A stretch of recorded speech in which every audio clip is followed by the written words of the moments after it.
Hər vaxtınız xeyir olsun. Biznesmen efirdədir. Bugün biz biznesdə marketingdən danışacağıq.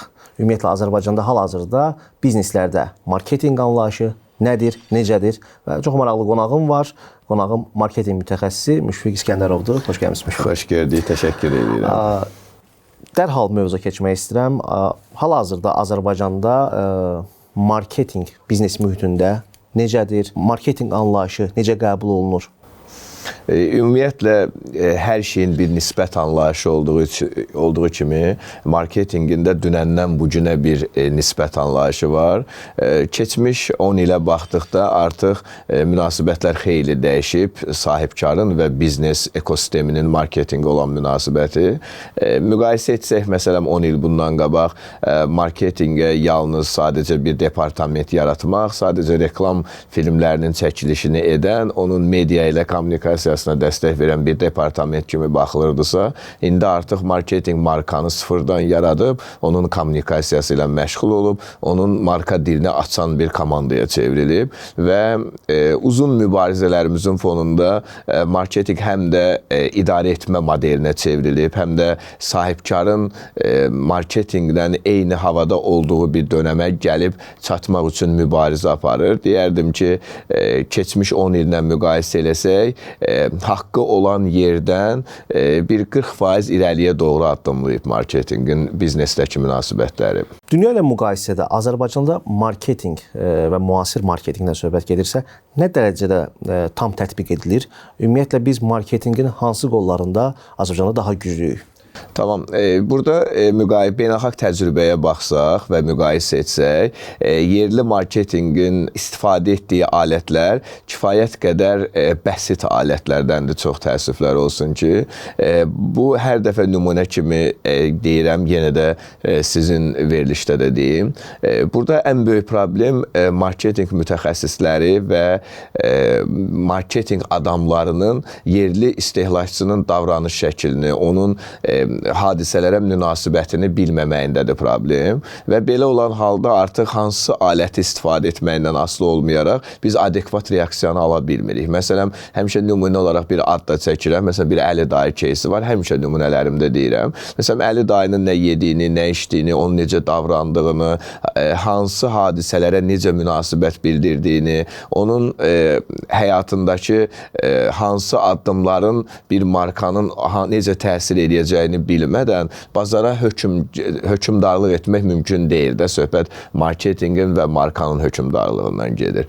Bizim yerli bazarın ən böyük problemlərindən biri budur ki, biz məhsulu yalnız istehsal edirik və yaxud xidməti hazırlayırıq, onu kommunikasiya edirik və oradan çox böyük nəticələr gözləyirik. Əslində isə marketing burada deyil. Gəlin səmimi danışaq. Marketing sadəcə bir məhsulu istehsal etmək, onu reklam etmək və oturub müştərini gözləmək aləti deyil. Marketing sonuncu müştəriyə doğru yanaşmaq, onunla birgə addımlamaq, onun bir hissəsi olduğu müddətə qədər gəlmək gücündədir. Yəni marketing fəaliyyətini doğru tənzimlədiyi halda. Məsələn, yerli sahibkarda da həmişə qınayıram, yenə qınayacağam sizin efir vasitəsilə də. Yerli sahibkarın da çox ciddi bu mövzuda marketingə necə deyim, zərərləri var. Məsələn, Azərbaycanlı sahibkar qərara gəlir ki, məsələn, biz bu müddət ərzində rəqəmsal marketingdən istifadə edək. XMM dediyimiz anlayış, bəli. Bugün yaralı yerdir, ən çox bu sahədə. Məsələn, çox təəssüflər olsun ki, sahibkarın verdiyi qərarla marketing departamenti də razılaşır. Yəni, mən hər ikisini qınayıram hal-hazırda ki, məsələn, marketing müdafiə mövqeyində dayanmalıdır sahibkar qarşısında ki, sənin təqdim elədiyin markanın inkişaf yoluna ciddi təsir edəcək bir amildir. Məsələn, biz rəqəmsalla geçsək, biz ortaya bir marka çıxartmayacağıq. Diqqət, biz satışdan danışmırıq. Biz həmən rəqəmsal marketing üçün xərclənmiş pulun sabah sahibkara geri dönməsindən danışmırıq. Çünki rəqəmsal marketing bir boom effekti eləyə bilər, balon effekti eləyə bilər. Nəticədə satış ola bilər, amma bizə... Satışa dəstək aləti. Bəli, bu, yox, həm də onu demək istəmirəm. Həm də onu demək istəyirəm ki, məsələn, bu gün satış var. Marketing biraz İngilis termini ilə desək long term, uzun vadəli baxmalıdır da hadisəyə. Bu cür gedişlər adətən bu günü qurtarır. Amma marketing bu günü qurtarmaq üçün deyil də, marketingin fokusu daha davamlı olmaqdır. Bizim istədiyimiz budur. Yəni biz o alətlərdən doğru istifadə etməliyik ki, məsələn, düşmən kimi görünməyək. Ya, insanlar adətən məni sektorda, məni adətən daha çox klassik marketingçi kimi tanıyırlar. Amma bu o demək deyil ki, mən rəqəmsal marketinglə düşmənəm. Bizim ortalama 35%-dən çox strateji marketing büdcəmizi rəqəmsal marketing var. Amma bu o demək deyil ki, biz elə rəqəmsal marketing üzərində bir strateji qurmalıyıq. Bunun çox doğru addımları var. Məsələn, mən FMCG kökənliyəm. 17 illik təcrübəmin 2 ili sadəcə qeyri-qidadır. Qalan hamısı FMCG-dir. Və bu kanallarda, məsələn, müştəriyə məhsulu toxundurmaqdan tutmuş, onunla eyni yerdə olmaq üçün mübarizə aparmaq üstündə qurmuşam həmişə stratejiləri. Məhsulun tələbatlılığı, yəni məsələn sizin qida, qeyri-qida məsələsinə marketinqin strategiyasına təsir eləyirmi? Yəni bir yazılmış marketinq strategiyası hər sektordan sektora, yəni tamamilə dəyişə bilərmi? Bəli.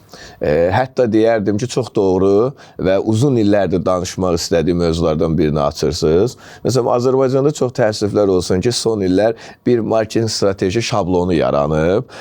Bu səhvi daha çox yeni marketinqə gələnlər və yaxud rəqəmsaldan marketinqə keçənlər və yaxud da agentliklər eləyirlər. Məsələn, bir şablon yaradıblar, məsələn, marka ilə bağlı. Strateji planlama, SWOT, demoqrafik vəziyyət, marka ilə bağlı hansı hədəflərin əsas götürülməsi, hansı toollardan istifadə olunması, markanın özəllikləri və müştəri kimliyi və s. və ilaxıra stratejini bəlirləyən punktları nəzərdə tuturam. Amma nəticədə gəlir, məsələn, bir boya markası var, elə öz кейsimdən danışım. Məsələn, bir boya markası var, ona sadəcə sözləri və hərfləri dəyişirlər, rəqəmləri dəyişirlər. Mövzu gəlir kərə yağına, orada da sözləri və rəqəmlər dəyişir.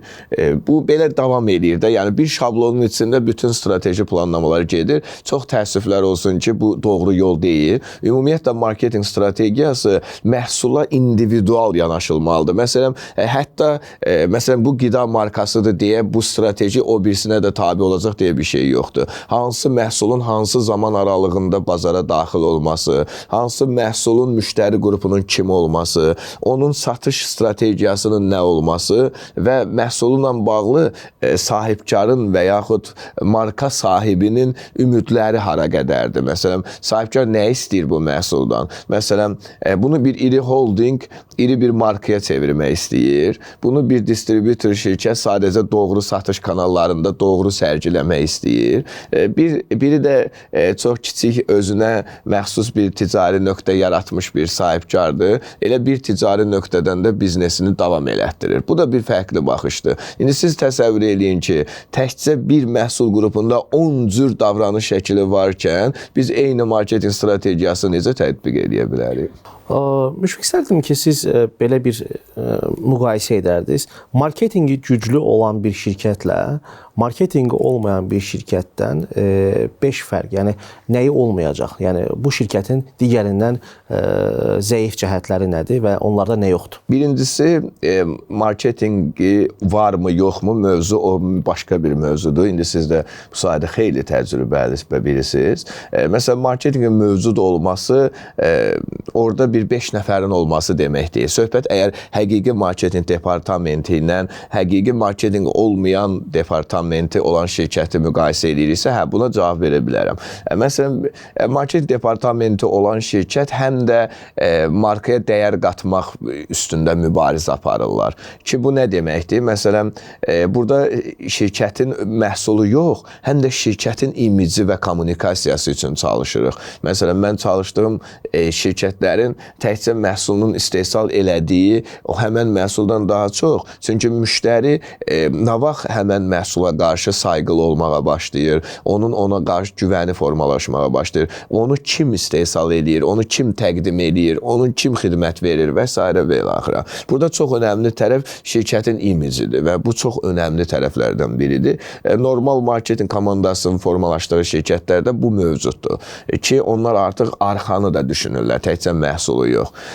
Bayaq qeyd elədiyim kimi, əsas məsələ davamlılıqdır və daha çox uzun vadəlidir. Dediyim kimi, adətən bu günü qurtarmaq istəyən şirkətin marketinq departamenti olmur və onlar bu gün yaxşı nəticələr əldə edə bilirlər. Amma marketinq departamenti mövcud olan şirkətlərdə artıq sabah var, fokus sabahdır.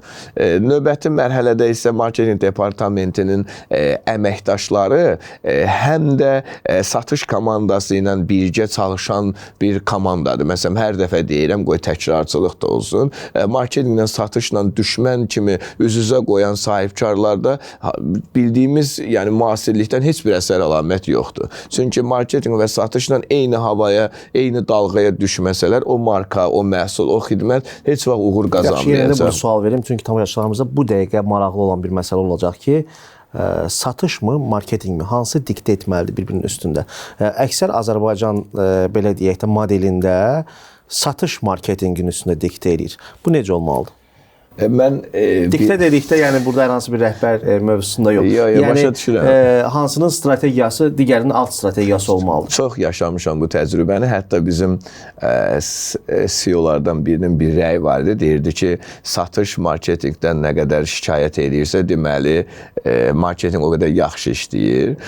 Amma bu bir növ mənə elə gəlir ki, şeydir, nisbi nəzəriyyədir. Yəni, bu həm belədir, həm də belə deyil. Məsələn, mənim təcrübəmdə hər iki kanal bir-birindən, necə deyim, paralel şəkildə irəliləyirlər. Məsələn, sonuncu keysimi deyim, heç elə də mübahisələndirməyim. Bir markamız mövcudda hal-hazırda, o plastik məhsullar istehsal edən bir məhsul qrupudur. Biz onun 3 illik bir strateji planı üzərində çalışırıq. Təbii ki, 3-cü il mövzu müzakirəsi deyil. Mən bir ilin üstündə marketinq strategiyası hazırlanmasına qarşıyam. Çünki dünyada baş verən iqtisadi, coğrafi və siyasi hadisələr marka ilə bağlı uzun vadəli düşünməyimizin maniyəsidir. Yəni, bu yalan informasiya vermiş ola bilərik. İndi 10 illik marketinq strategiyası hazırlayan dostlarımızın ümid edirəm xətrinə dəyməz. Amma reallıq fərqlidir. Yəni, artıq bazarın və dünyanın vəziyyətinin artıq bir, necə deyim, növbəti tramplininə keçmişik də, ölçülə bilməyən bir tramplininə və ölkəmiz üçün də bu maksimum 1 illik bir strateji plandır. Mən artıq burada bir yeni bir metodla bazara yanaşmağa başlamışam. Biz marketinq olaraq bazarın nisbiliyini və bazarın münasibətlərini ölçürük, bazar araşdırması edirik. Mənə görə marketinqə və markaya xidmət edən bir marketinq komandası əgər işə bazar araşdırmasından başlamırsa, burada ən böyük problem buradadır. Sonra qayıdarıq bu məsələyə. Məsələn, biz bütün komple teoriləri yerinə yetirəndən sonra artıq növbəti mərhələdə özümüzün bir rəqəmimiz var, xəyali rəqəmimiz var. Məsələn, 300% məhsulun daha çox müştəriyə qovuşmasını istəyirik marketinq olaraq. Çünki bu günə qədər bu məhsul qrupunda həmən şirkət o addımları atmayıb və rəqib şirkətlər də demək olar ki, hərəkətsizdirlər. Bu o deməkdir ki, sən bu bazara yeni diktə eləyə bilərsən və bu ortalama 300% artımdır. Amma bunu daha ədalətli eləmək üçün bunu göndəririk strateji planı satış komandasına. Təbii ki, vizyonu olan satış komandasından söhbət gedir və onlardan tələb edirik ki, bizə artımı verin. Məsələn, 250% artım desə, tutaq ki, bu o deməkdir ki, biz 50% üzərində artıq satışla mübarizə aparacağıq. Ki, yox, bunun məqsədi budur, biz niyə 300% qənaətinə gəlmişik və s. və ilaxıra. Və bu o deməkdir ki, biz bir-birindən vuruşmamalıyıq. Əksinə, hər iki dalğanın hədəfi bir olmalıdır da. Biz mütləq həqiqət uğrunda hər iki komanda bir yerdə olmalıdır. Yoxsa siz dediyimiz o diktə mərhələsinə gəlsək, bu həmişə belə davam edəcək. Ki, biz rəqiblərlə rəqabət aparmaq əvəzinə daxildə öz iş yoldaşlarımızla rəqabət aparmış olacaq.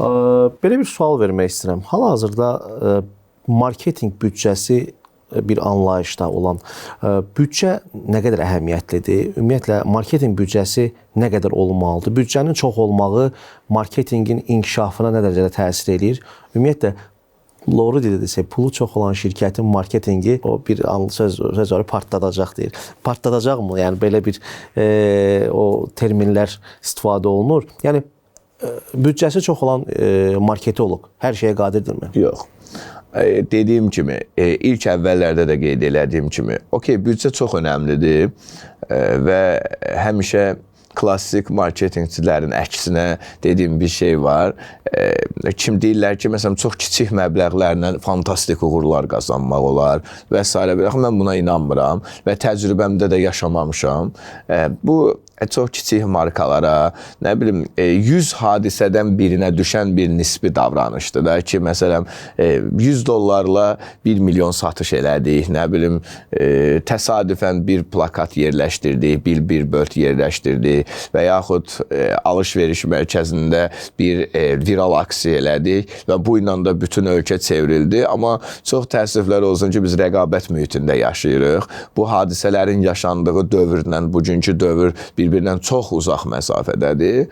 Amma burada marketinqin həmişə böhran olan şey, biz marketinq arasındayıq da.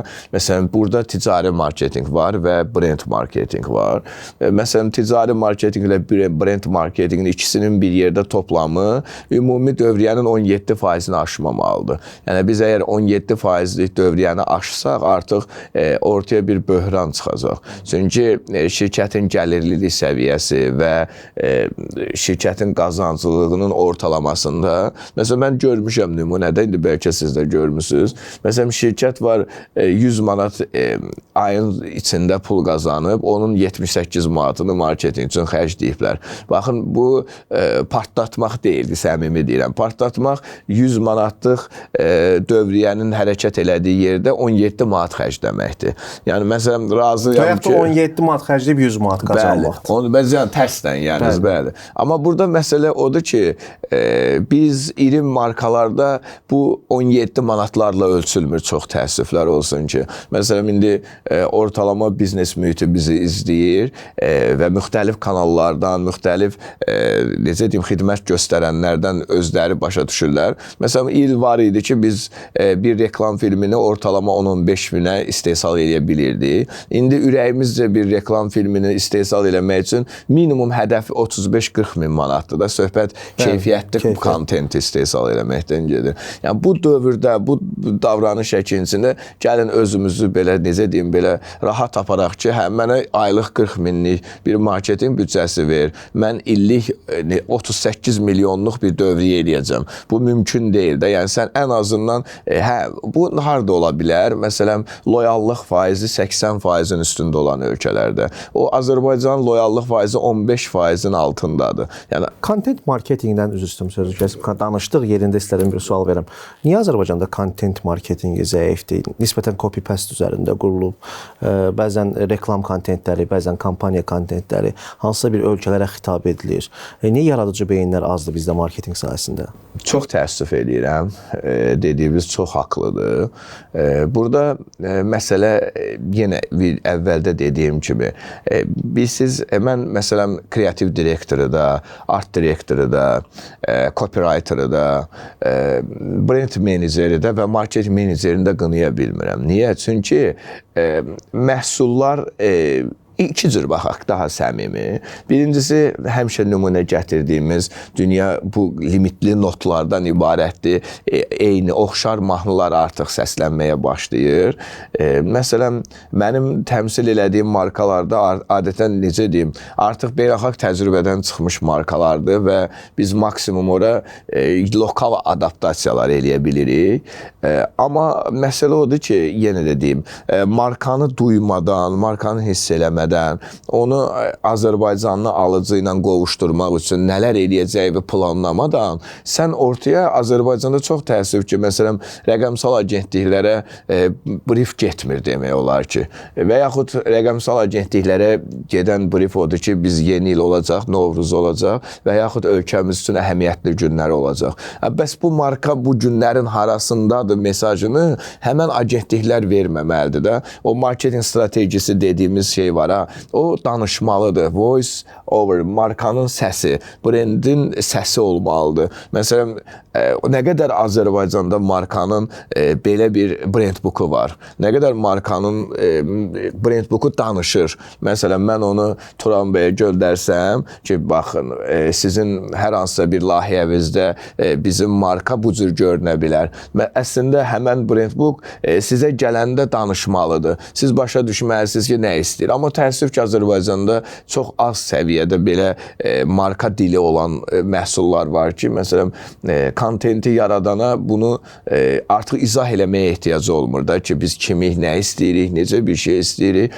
Baxın, marketingin uğuru təkcə o məhsulu X-da 50 dəfə göstərmək deyil. Marketingin uğuru oradadır ki, onun məhsulunu hamı bir cür təqdim eləyə bilir. Ki, hamı başa düşür ki, bu nədir? Məsələn, mən bir hal-hazırda qazlı içki, qazlı şirin içki layihəm var.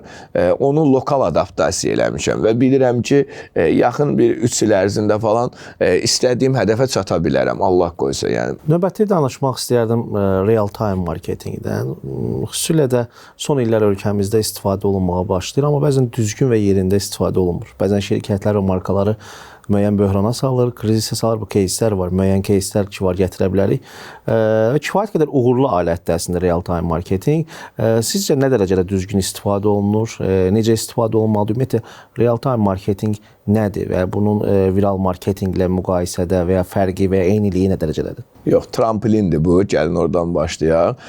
İşin virala aparan yolu bu klassik alətlərdən də baş verə bilər, real time-la da baş verə bilər və yaxud ənənəvi ilə də baş verə bilər. Viral işin sonraki mərhələsidir. Biz etdiyimiz və atdığımız addımlar sonradan virala çevrilir ki, bunun ölçüm vahidini mən izah eləyə bilmərəm də ki, bu süni viralları istisna eləsək, süni, yəni markanın yaratdığı viralları istisna eləsək, artıq istehlakçı və istifadəçini demək olar ki, heç nə təəccübləndirmir, yəni səmimi desəm. Yəni virala çevrilməsi üçün çox, necə deyim, komanda artıq fake çalışmalıdır. %1 hadisə baş verə bilər ki, artıq səmimi viral dalğası yaransın. Amma komandanın hazırladığı fake viralı istehlakçı, istifadəçi bilmir deyə, bəlkə də indi bu videoya baxanlar deyə bilər ki, məsələn, yüzlərlə mən belə case bilirəm də. Real time-da danışaq, son ildə, məsələn, belə misal çəkim, hansısa bir marka qəzaya uğramış bir, belə deyək də, daşıyıcı maşını, hansı ki, insan ölümü faciəsi var idi, orada ağır zədələnmə və s. Bir faciəni real time-da istifadə etmiş və qınandı. Hətta marketoloqlar işdən çıxarılmışdı. Belə bir şey. Digər кейsdə götürək viraldakı bizim avtomobil şirkətlərinin o sevgililər günü hədiyyə məsələsi, avtomobillərin üzərində və s. Bu iki keysi üzərindən gedək. Real time-da və viralda. Okay. Birincisi, bu hadisənin bayaq dediyimizə qayıtdıq. Məsələn, evakuator üzərindəki bir maşın xüsusi olaraq bəzədilib, onun sahibinə doğru tələsir кейsi ilk bir avtomobildə uğurlu olub, indi xatırlayırsınızsa. İlk avtomobil burada çox uğurlu münasibət göstərdi, viral oldu, insanlar fasiləsiz onu paylaşdılar, xanımlar həsəd apardılar və s. və İnandırıcı oldu. Çox inandırıcı olmuşdu, bəli. Amma marketingdə təkrarlamaq həmişə uğursuzdur, səmimi deyirəm sizə. Məsələn, ya ondan daha yaxşısını eləyəcəksən. Çünki ölçülə biləndir də. Məsələn, bir xanıma bir bəy tərəfindən avtomobilin hədiyyə olması və onun hansı formada göndərilməsi real кейsdir. Amma digər halda bunu təkrarladıqca artıq insanlar başa düşürlər ki, bu artıq markanın özünü ifadəsidir və bu qıcıq yaradır növbəti mərhələdə. Çünki məsələn, mən öz sahəmlə bağlı olduğu üçün şərhləri də həmişə həmişə izləyirəm ki, belə hadisələr necə münasibət göstərirlər. Demək olar ki, 80% şərh bundan ibarətdir ki, bildik, başa düşdük, siz məsələn Geely'nin və ya X avtomobil markasının reklamıdır və yaxud Y avtomobil markasının reklamıdır. Əgər müştəri orada artıq bir ticari markanın adını çəkirsə, deməli bu iş faultdur, yəni səmimi. Bəzən belə şeylər o, evokator daha inandırıcı oynayır. Bəli. Amma digər kes daha vahiməlidir. Burada məsələn istənilən halda bir xoşbəxtlik var da. Markanın ötürdüyü mesaj da xoşbəxtlik mesajıdır. Bunu fake eləyir, real eləyir. Nəticədə bir avtomobil bəzəkli formadadır da, hər şey çox yaxşıdır. Bilirsiniz də artıq marketing, neuromarketing dönəmlər keçib ki, insanın şuuruna təsirindən. Məsələn, bu nə qədər qınasalar da, məsələn, marketingdə 3 psixoloji gedişdən biri odur ki, qınandıqca sevdirə bilərsən özünü. Bəzən deyirləri, negativin özü, böhranın özü bir reklamdır. Ki, mən buna qarşıyam. Belə bir elmin heç bir yerində belə bir şey yoxdur da. Siz də PR mütəxəssisisiniz. Mən marketinqə aid oxuduğum, dolayı yolla PR-la bağlı oxuduğum heç yerdə görməmişəm də. Negativ həm də PR-dır. Bu, bildiyimiz şirkətə və markaya çox ciddi zərər vuran addımlardan biridir də. Amma burada bir pozitivlik var da. Müştəri nə qədər pis xatırlaya bilər. Maksimum siz demişkən, evokator daha səmimi idi falan. İçəridə deyib gülürlər, okeymi? Amma burada neuromarketingin faciəsini yaşadan digər кейsi idi. Azərbaycan mebel istehsalçılarından birinin çox faciəvi baş vermiş hadisəyə 15-20 dəqiqə sonra verdiyi reaksiya idi. Biz daha tez çatdırırıq və s. və ilaxıra. Bu təkcə marketing problemi deyil. Azərbaycanda çox təəssüflər olsun ki, marketing rəhbərliyin nəfəsi olmadan nəfəs ala bilmir. Yəni, çox təəssüflər olsun ki, bunu çox yaxşı mənada demirəm hər post də. təsdiqlənir. Qınıyıram da, yəni bunu xoş kimi demirəm. Yəni, əgər bir rəhbər marketingin postunu təsdiqləyirsə, problem rəhbərdədir. Yəni, biznes mühiti bizi izləyir də. Mən hər dəfə bu mövzuya qayıdacam. O günə kimi ki, marketing öz işini görməyə rəhbər icazə verəcək. Çünki ya inanacaqlar, yəni səmimi deyirəm də, ya inanacaqlar. Məsələn, mənim təcrübəmdə sahibkarın sılağından bu keçib də. Yəni, məsələn, mən AI texnologiyası ilə radio və televiziyada media placement'ın audit departamentinə təklif eləmişəm ki, Azərbaycanda nə qədər radio və televiziyada reklam yerləşdirilir. Sizin də tanıdığınız dostlarımızdan birinin Amerikada yaşayan oğlu bu projeni həyata keçirib. Mən bunu audit departamentinə aparmışam ki, gəlin bizim nə qədər adımız radioda, televiziyada səslənib, siz baxın, sonra media placement'ı müqayisə edin. Amma yəni bu güvənə gətirib çıxartmalıdır marketingçilərdə. Çünki sahibkar və marketing arasında ciddi maddi güvənsizlik var. Çünki ortaya tərəflərin maraqları düşür. İnsanlar bugün qazanclarını, 3 ayın qazancını bir gündə qazanmaq istəyirlər və uğur hekayəsi bitir. İndi həmən posta qayıdıram, o məşhur mebel fabrikinin postuna qayıdıram. Çox güman ki, bu post idarə heyətindən və yaxud cavabdeh şəxsdən və yaxud rəhbər heyətdən kiminsə təsdiqindən keçmişdir da. Yəni, ola bilməz ki, bu keçməsin. Amma bunun təsdiqini verən marketing mütəxəssisinin özünün, belə deyim, təcrübəsinin olmadığını düşünürəm. Niyə? Çünki insanların bu anda davranışı, bayaq deyirdiyi markaya qarşı həssas dönəmlər var.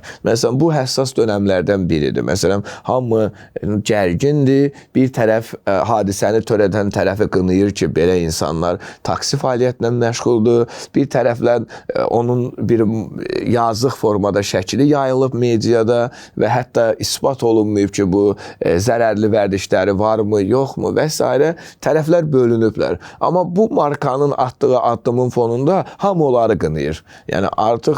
Çünki qınanılacaq bir artıq əslində marka var. Sən bunu başa düşməlisən də. Çünki burada 50-50-yə dönüblər hadisənin mahiyyətində. Dediyiniz bir məsələ var idi. Çox vaxt bu SMM-dən gələn marketinqlərdə bizneslərdə olur ki, baxış yönümlü olurlar adətən onlar ki, mən necə baxış toplaya bilərəm və bu zaman markanın imicini, markanın belə deyək, müəyyən krizə girə biləcəyini düşünmür. Bəlkə də o qədər. Ona görə belə problemlər baş verir. Çünki böhran kommunikasiyası yoxdur. Demək olar ki, Azərbaycandakı şirkətlərin bir də yeri gəlmişkən marketinq departamentlərinin üstələndiyi bir PR keçmişi var. Mən keçən bu illərim ərzində bir dəfə hadisənin PR tərəfinə qarışmamışam. Çünki PR marketinqdən çox fərqli bir şeydir və ümid edirəm ki, artıq biznes obyektləri, biznes subyektləri və sahibkarlar bunun havasına artıq daxil olacaqlar. Çünki bir marketinq direktorundan fəxr edən şirkətlər, məsələn, X personu özünə dəvət edib fəxr edir ki, mənim məsələn marketinq direktorum filan kəsdir. Həm də bunlar bir PR mütəxəssisi eyni yerdə görməlidirlər. Məsələn, sizin dediyiniz кейsdə və ona bənzər yüzlərlə кейsdə, əgər hadisənin içinə bir PR mütəxəssis də daxil olsa ki, bizi sabah hansı negativlər gözləyir. Çünki peşəkar PR mütəxəssisi bilirdi ki, o paylaşımdan 15 dəqiqə sonra onları hansı böhran gözləyir və hətta sahibkar və marketinq razılaşdı. Bu arxada özlüyündə artıq böhranın kommunikasiya planını qurur. Ki, fikirləşir ki, bizim nələr gözləyir? Biz xalqdan necə üzr istəyəcəyik və yaxud necə davranacağıq? Məsələn, biz sahibkarı işdən çıxartdıq demək bu böhran həlli deyil. Çox geniş mövzudur Müşfiq. Təşəkkür edirəm mən. Bugün biz bir neçə saat bu barədə müzakirə edə bilərik. Maraqlı mövzulardır. Ümumiyyətlə marketinq mövzunu hissələrə ayırmaq lazımdır əslində. İnşallah gələn mövzularda hissə toxunacağıq. Təşəkkürlər bir daha maraqlı müzakirə üçün. Xeyirli uğurlu olsun. Təşəkkür edirəm. Çox sağ olun. Bax belə, dəyərli biznes camiası, dəyərli tamaşaçılarımız, biznesmenə vaxtınız. Gələn həftə görüşənədək. Sağ olun.